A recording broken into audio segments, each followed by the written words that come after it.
¿Cómo andan, queridos teófilos, queridas teófilas? Vamos, sin dilatar más, a seguir trabajando con el sacramento de la reconciliación en algunas cuestiones fundamentales. Voy a hacerme un costadito. La pregunta era: ¿cuál es el camino o proceso de vida que posibilita recibir el sacramento de la reconciliación? Bueno, siguiendo el catecismo de la Iglesia Católica, y a una de las lecturas que aparecen en relación a Joel, al profeta Isaías o en el Nuevo Testamento a Mateo, va a decir el catecismo: como ya en los profetas, la llamada de Jesús a la conversión y a la penitencia no mira tanto a las obras exteriores, es decir, el saco y la ceniza, los ayunos que uno puede hacer, las mortificaciones al cuerpo o al alma que uno puede realizar, sino a la conversión del corazón. O sea, todo lo demás tiene sentido si ayuda a la conversión del corazón. El acto externo, por acto externo en sí mismo, no tiene ningún sentido. Incluso hasta puede generar una suerte de hipocresía, como mostrándole a los demás que uno hace esos actos de penitencia, pero en realidad el corazón sigue siendo exactamente el mismo. Es interesante ver que Jesús ponía en el corazón la fuente de nuestro obrar mal y nuestro obrar bien. Pero no hay que entender el corazón hebreo, el lev, que aparece en las escrituras, en el hebreo y después en el griego con otro término. No hay que entenderlo a la manera de como uno entiende, ni como corazón físico, biológico, fisiológico, que bombea sangre, ni tampoco lo tiene que entender como el lugar de los sentimientos simplemente. El lev hebreo, que es traducido con ese mismo sentido al griego en el Nuevo Testamento y del cual habla Jesús, en realidad es una conciencia sintiente. Es decir, el judío, o por lo menos la antropología judía de la Biblia, considera que la conciencia de alguna manera está en el corazón, está en el pecho, por así decirlo, donde se va dando una resolución de lo que hay que hacer, pero no separada de los sentidos o de las experiencias que uno va teniendo, de las pasiones, del sentimiento de culpa, ¿no? Como que el centro de la conciencia está en el pecho y no está en la cabeza, como si fuera algo meramente racional, como capaz uno lo piensa hoy, ¿no? La conciencia desde una perspectiva más psicológica, o la conciencia filosófica desde Descartes por Kant, Hegel en adelante, ¿no? Lo importante es que el corazón, la conciencia se convierta, que la forma de ver la realidad se convierta, se vierta la forma, se cambie la forma de ver la realidad. Sin ella, las obras de penitencia permanecen estériles y engañosas, dice el catecismo. Por el contrario, la conversión interior impulsa así a la expresión de esta actitud por medio de signos visibles, gestos y obra de penitencia. Pero si los gestos exteriores no se fundamentan y no surgen de una conversión interior, no tienen ningún sentido. Solo tienen sentido si expresan hacia afuera o ayudan a expresar hacia afuera esos gestos que el ser humano está experimentando en su propia conciencia. La penitencia interior es una reorientación radical de toda la vida, un retorno, una conversión a ver la realidad como si Dios estuviera presente delante nuestro. Es una ruptura con el pecado, una aversión al mal, un decidir de alguna manera no volver a realizar lo mismo porque entendí por qué está mal y no quiero volver a realizarlo. De alguna manera, hasta incluso en el mejor de los casos, hasta sintiendo una cierta repugnancia por lo que uno ha hecho.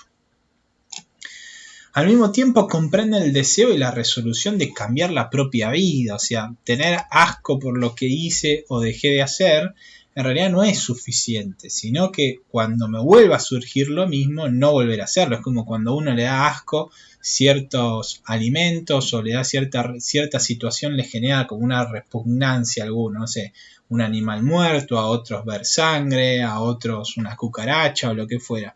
Bueno, la idea no está en simplemente evitarlo por evitarlo, sino justamente si caí en eso, también repararlo. ¿no? Y caminar hacia adelante, intentar superar lo que uno ha hecho. Es interesante decir que no hay acto cometido desde una perspectiva moral que Dios no sea capaz de perdonar. Dios es capaz de perdonarlo todo. Lo que no significa que en el orden de lo civil no implique necesariamente una pena. Y por lo tanto, si vos pudiste haber cometido el horror más grande de la historia, no significa que si te arrepentís de corazón realmente, Dios no te vaya a perdonar.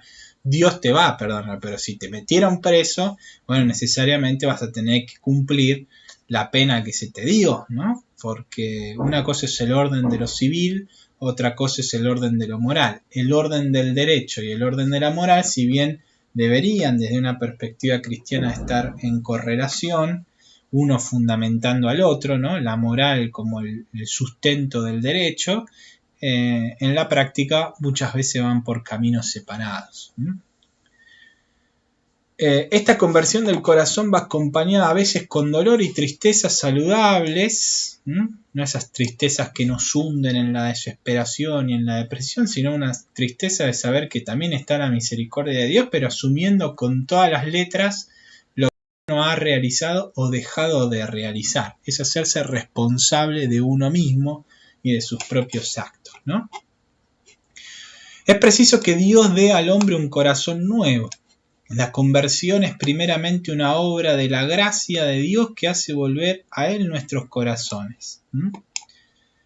Por eso ninguna ruptura es una ruptura total con Dios, si bien es lo que se intenta expresar, porque en algún punto hay una suerte de comunión que no se rompe, que es como el último atisbo que nos ata a Dios, que es la posibilidad de su misericordia.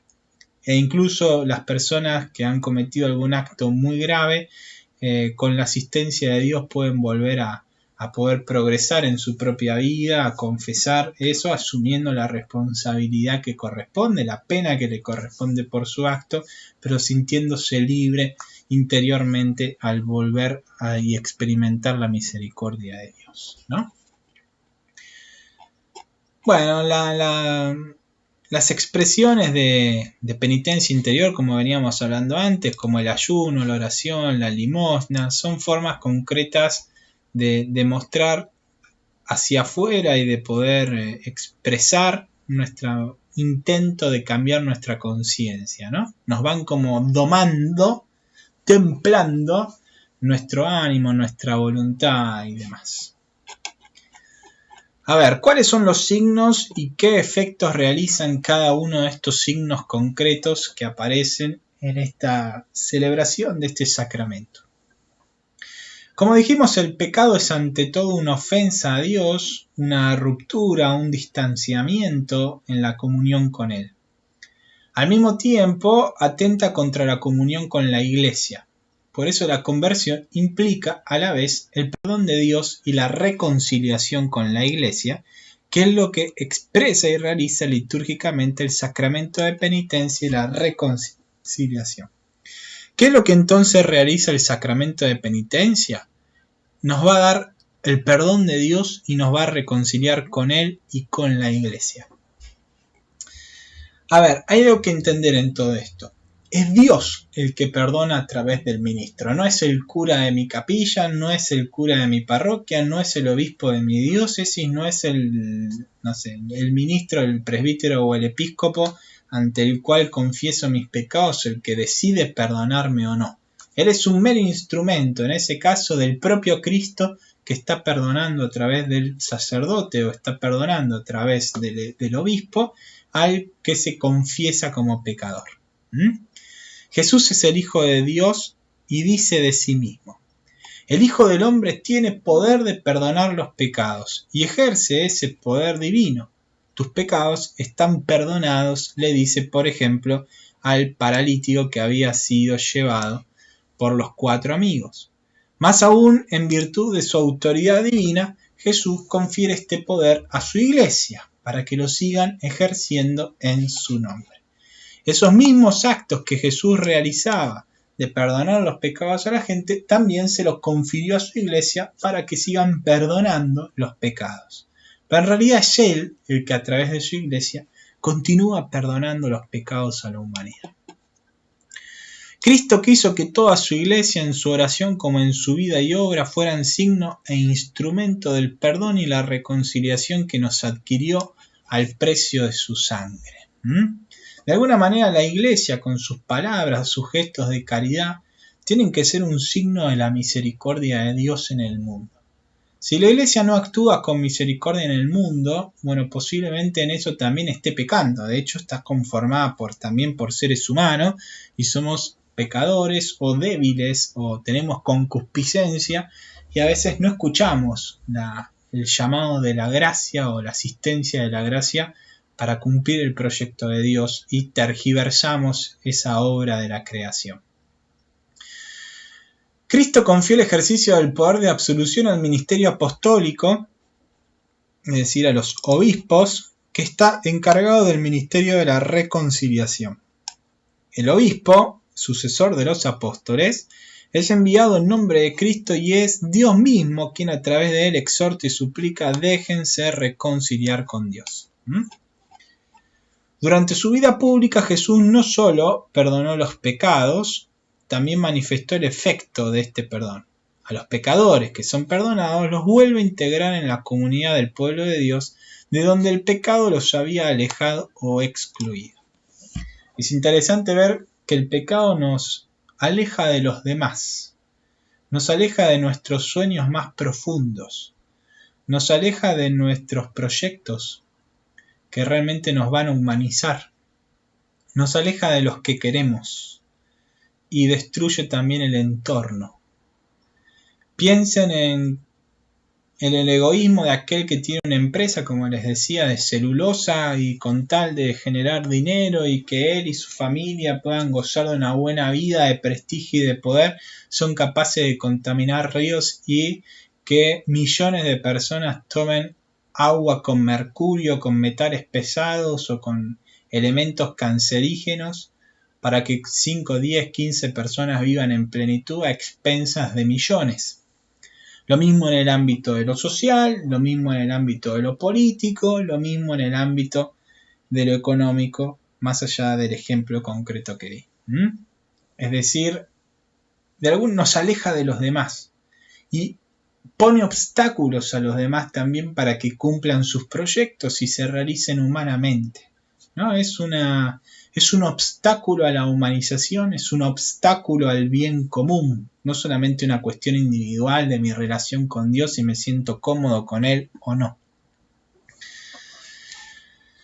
Al hacer partícipes a los apóstoles de su propio poder de perdonar a los pecados, el Señor les dio también la autoridad de reconciliar a los pecadores con la iglesia. Es esa famosa frase que Jesús le dice a Pedro: lo que ustedes aten en la tierra quedará atado en el cielo y lo que desaten en la tierra quedará desatado en el cielo. Está hablando de la relación y de la comunión con Dios. A los que ustedes les prohíban relacionarse con Dios porque esa persona mostró que no le interesa para nada relacionarse con Dios, quedará desatada de alguna manera de Dios para siempre, a menos que se convierta, ¿no? Y lo contrario al inverso.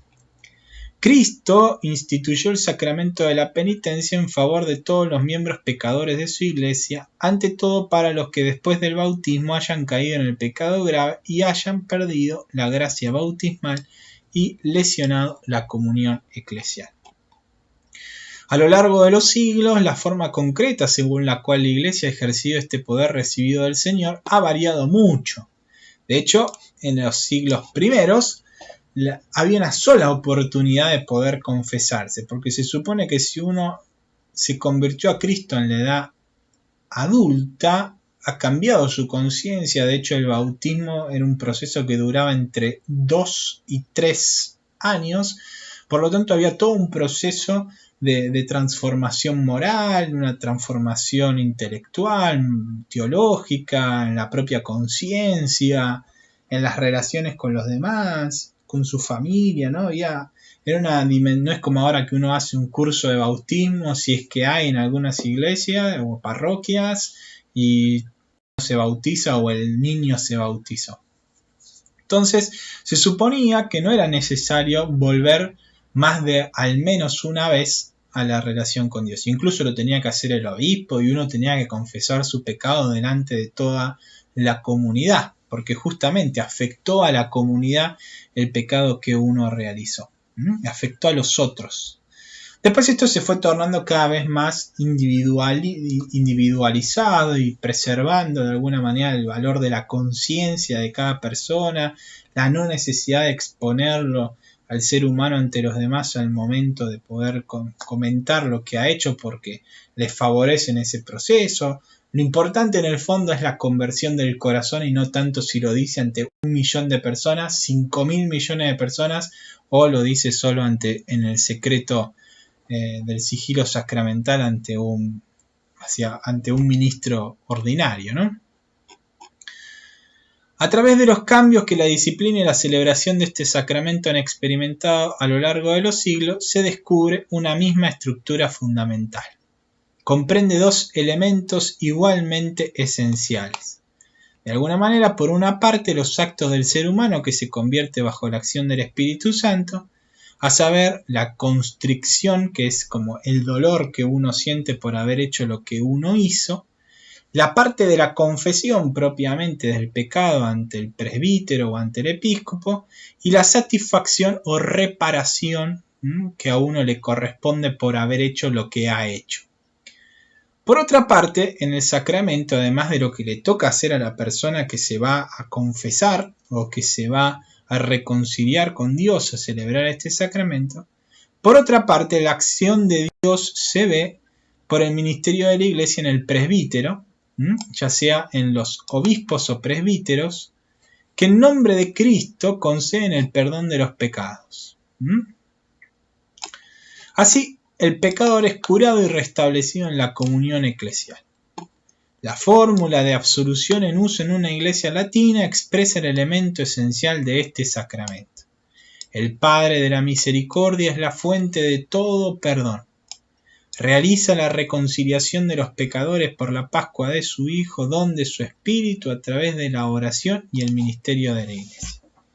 Al momento de que uno terminó de confesar el pecado ante el presbítero, donde se dialoga generalmente a fin de que la persona entienda, o mejor dicho, más que entender, pueda expresar el proceso de conversión que ha tenido a la luz del efecto, o pueda buscar alguna sugerencia para no caer nuevamente en lo mismo. El presbítero o el obispo imponen de alguna manera las manos haciendo una oración. Y la oración es la siguiente, ¿no? Dice: Dios Padre misericordioso, que reconcilió consigo al mundo por la muerte y la resurrección de su Hijo, y derramó el Espíritu Santo para la remisión de los pecados, te conceda, por el ministerio de la Iglesia, el perdón y la paz, ¿no? Interesante que aparezcan estas dos palabras juntas. Y dice después el presbítero: yo te absuelvo de tus pecados en el nombre del Padre, del Hijo y del Espíritu Santo. Lo que dijimos hasta el momento, que es un ministerio de la Iglesia que concede el perdón y la paz, siempre y cuando obviamente hubo una constricción, hubo una confesión y hay una intención de reparar lo que uno hizo. Acá se explica en más detalle lo que es la constricción, lo que es la confesión del pecado propiamente dicho.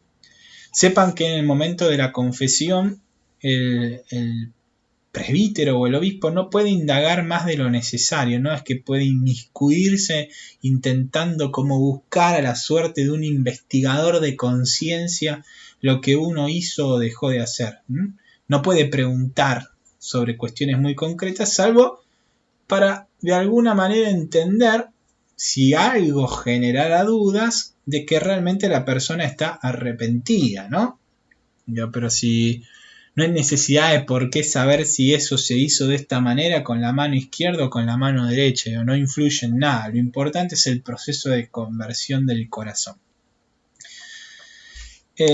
A su vez también hay algo que se llama sigilo sacramental. Yo no lo puse en el texto, pero básicamente es la imposibilidad de comentar lo que se habla en ese sacramento. Es el llamado sigilo sacramental. Es un secreto que tiene una responsabilidad enorme en el presbítero o en el episcopo y tiene una pena muy alta el romper ese secreto. ¿Por dónde está la base, fundamento teológico de ese secreto? Es que el ser humano no se puede reconciliar con Dios cuando ha cometido un pecado mortal, el cristiano, sin la celebración de este sacramento. Y por lo tanto, no le queda otra que hacerlo que hacerlo.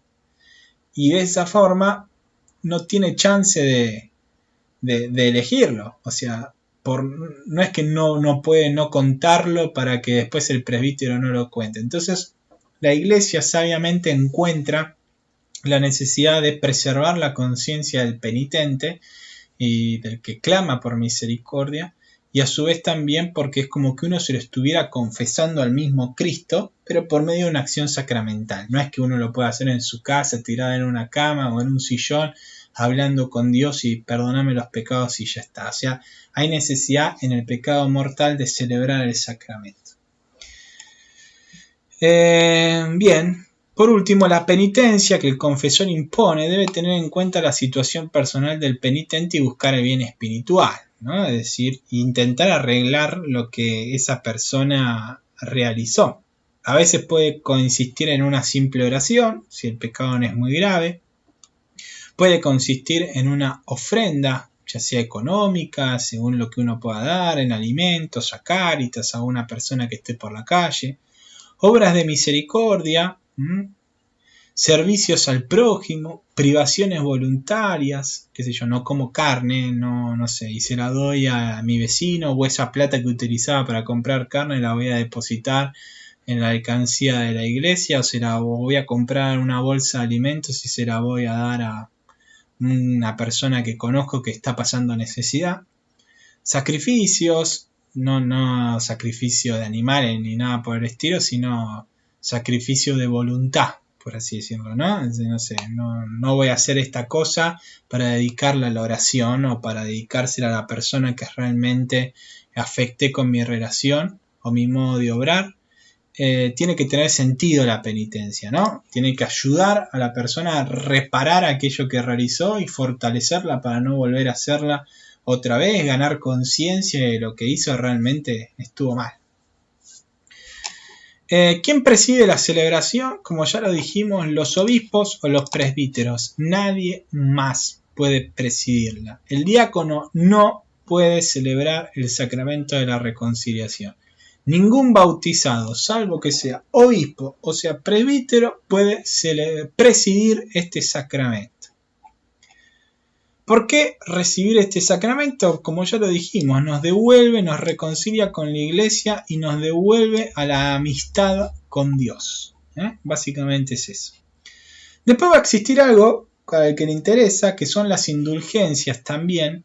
Nos libera de la pena temporal que nos corresponde por los pecados. A ver, de la misma manera que hay una pena cuando uno realiza un acto en el ámbito del derecho, entonces es sentenciado a determinada pena y capaz que uno puede zafar de la cárcel por una fianza o demás, pero siempre hay una pena. Bueno, lo mismo sucede cuando hay en los actos morales, es decir, hay una pena que uno tiene que cumplir por más que uno intente reparar lo que hizo, ¿no? Es parte de la pena reparar también lo que uno hizo.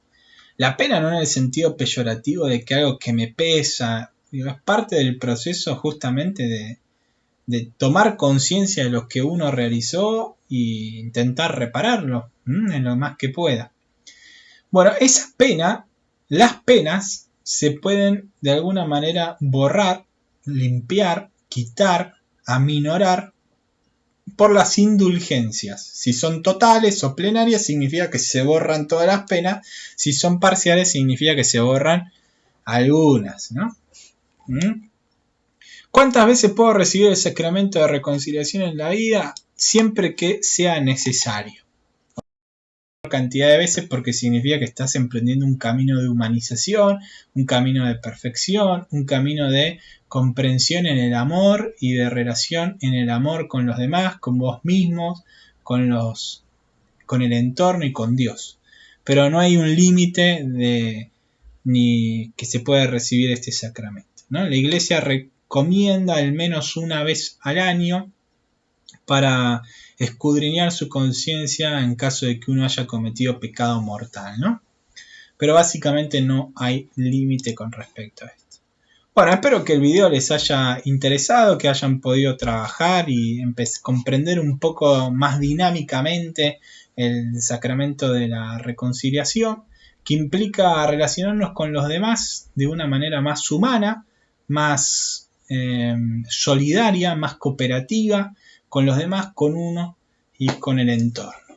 Nos vemos entonces la próxima clase para sumergirnos en el sacramento del matrimonio o del orden sagrado, dependiendo según cuál se vaya dando en el tiempo, que son los sacramentos de servicio, ¿no? Cómo el ser humano se va a parar ante la vida ya de una forma más definitiva, haciendo una opción específica, que sea la de convivir con la otra persona, tener una familia, tener hijos, educarlos, seguir progresando como cristiano en ese ambiente, o ser un presbítero, un diácono, un episcopo, si la iglesia lo llama, ser obispo, donde van a predicar la palabra, celebrar los sacramentos y ejercer la caridad pastoral en primer lugar. Así que bueno, es la forma que cada uno, los casados y los clérigos, van a cumplir la triple función profética, sacerdotal y real de Jesucristo. Nos vemos la próxima clase. Buena semana para todos.